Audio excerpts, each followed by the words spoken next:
Listen, if you think wearing the number 88 in Dallas is just about putting on a jersey, you clearly don't understand the weight of the star. I've spent my life around this franchise, and I'm telling you right now, that number is a crown of thorns for anyone who isn't ready for the spotlight. It's a legacy that stretches from Drew Pearson to Michael Irvin to Des Bryant. It's a burden. It's an expectation of perfection, and when I sit down in my film room and watch what CeeDee Lamb has been doing since he stepped onto that field in 2020, I'm not just seeing a good wide receiver. I'm seeing a man who has mastered the art of being a Dallas Cowboy. I'm seeing the only reason our offense hasn't completely stalled out under the weight of its own hype. I'm Carlos Eduardo, your lead analyst for the Dallas Cowboys, and today we're going to have a blunt, unfiltered conversation about where this team stands and why one man, CeeDee Lamb, is currently holding the entire identity of America's team on his shoulders. Forget the box scores for a second. Let's talk about the reality of the NFL in 2026. We are in an era where everyone is elite. Every team has a guy they call a WR1. But from my perspective, if you aren't producing at the level Lamb is, you're just a secondary character in someone else's story. Since 2020, Lamb has put up 7,416 receiving yards. That's more than Tyreek Hill, more than A.J. Brown, and more than Stephon Diggs. Only Justin Jefferson and Davante Adams are in the same stratosphere. And if I'm being honest with Cowboys fans, CeeDee is doing it with far more defensive attention than anyone else on that list.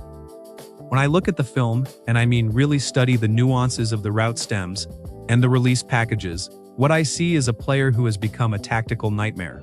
Look, Justin Jefferson is a freak of nature, and Davante Adams is a technician, but CeeDee is a chameleon. I've seen him win in the slot against a nickel corner who thought he had help over the top, only for CeeDee to snap off a route, so Crispet left the defender looking for his ankles. Then, on the next play, I see him outmuscle a 200-pound boundary corner for a contested catch in the red zone. That's what we call the triple threat in this building. The ability to win with speed, win with power, and win with sheer football IQ. If you've been following my analysis, you know I don't give out compliments easily. I'm a show-me-the-ring kind of guy, but you cannot ignore the statistical dominance we are witnessing. We're talking about a guy who has averaged nearly 1,500 yards over the last 4 seasons. In Jerry World, under the bright lights where most players crumble, Lamb thrives. He wants the ball on the money downs. When it's 3rd and 7 and the season is on the line, everyone in the stadium, from the guy in the nosebleeds to the owner in the sweet knows the ball is going to 88. And yet he still comes down with it. That's the clutch factor that separates the legends from the guys who just have nice Instagram highlights. But let's talk about the elephant in the room, the reused content of our team's failures. Every year, I hear the same narrative. The Cowboys are back. This is our year. And then we see a lack of gap discipline on defense or a stagnant play-calling strategy that leaves Dak Prescott throwing into triple coverage. From my perspective, we are wasting the prime of a generational talent. When I think back to the 90s dynasty, Michael Irvin wasn't just catching passes. He was the emotional engine of that team. He demanded excellence from everyone around him. If I'm being blunt, I want to see CeeDee take that next step. I don't just want 800 yards. I want him in the faces of the offensive linemen when they miss a block. I want him demanding the ball not because he's selfish, but because he knows he's the only one who can save us from mediocrity. The salary cap strategy in Dallas has always been a tightrope walk. We've paid the quarterback, we've paid the star receiver, and now we're feeling the squeeze. But let me ask you this, what is the alternative? If you don't have a guy like Lamb, you're just the Giants or the Commanders stuck in a cycle of searching for an identity. The Eagles have A.J. Brown, and it kills me to say it, but he's a beast. But even he hasn't hit the yardage totals Lamb has since 2020. The NFC East is a gauntlet, and if you don't have an alpha on the outside, you're essentially bringing a knife to a gunfight. When I'm sitting in the press box at AT&T Stadium, I can feel the tension. The fans are restless. They've seen the 90s. They remember Emmitt Smith grinding out yards and Troy Aikman delivering strikes with surgical precision. They see the highlights of Tony Hill and Bob Hayes. They know what greatness looks like, and that's why the pressure on CeeDee is so immense. He isn't just playing against the cornerback in front of him. He's playing against the history of the franchise. What I see on the film is a kid who isn't afraid of that history. He embraces it. He wears that 88-like armor. Let's get into the X's and O's for a minute, because this is where the AI-generated trash you see on other channels fails you. They'll tell you he's fast. Big deal. Everyone in the NFL is fast. What I see is his ability to manipulate a defender's leverage. He'll take an outside release, lean into the corner's hip, and then use a subtle push-off just enough to get away with it, the way the legends did to create 3 yards of separation on a 10-yard out. That is veteran savvy. That is stuff you usually don't see until a guy is in year 8 or 9, but CeeDee has had it since year 2. It's that spatial awareness that allows him to find the soft spots in zone coverage. If you play man against him, you're dead. If you play zone, he'll sit in the window and make you pay. I've been vocal about our coaching staff's inability to adapt at times.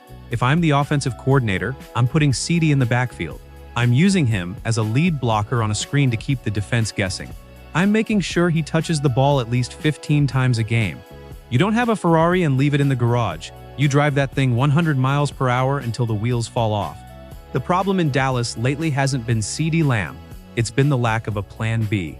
When defenses sell out to stop him, who steps up? We've seen flashes from other guys, but no one has that same dog in them. If I'm being honest with Cowboys fans, the road to the next Super Bowl ring goes through the wide receiver room. We can talk about the defense and the run game all we want, but in today's NFL, you win by being explosive. You win by having a guy who can take a 5-yard hitch and turn it into a 70-yard touchdown that leaves the opposing coach staring at the scoreboard in disbelief.